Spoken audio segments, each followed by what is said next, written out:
Nais ng ilang mga kongresista na masampahan ng kaso si dating Pangulong Rodrigo Duterte matapos ang mga mabibigat na pahayag nito sa nangyaring pagdinig ng Senado ukol sa war on drugs ng kanyang administrasyon.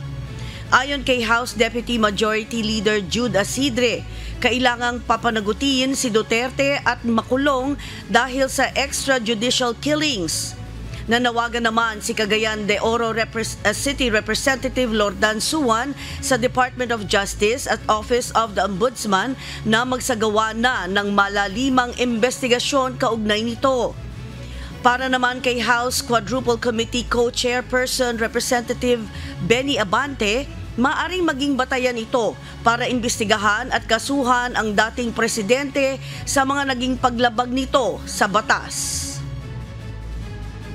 We owe it to the victim and the Filipino people to pursue justice without any fear or favor. Bilang na sa akin yan.